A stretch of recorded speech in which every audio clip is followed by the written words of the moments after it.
एक सुंदर घोड़ा, एक सुंदर घोड़ा, राम भय सवार जी। आगे रामा से लक्ष्मण, आगे रामा से लक्ष्मण, पीछे है भरत भुआल जी।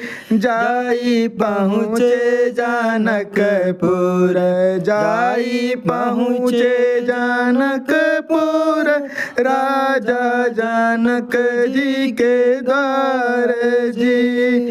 राजा जनक की बेटी, राजा जनक की बेटी, धन्य दी बैठाई जी।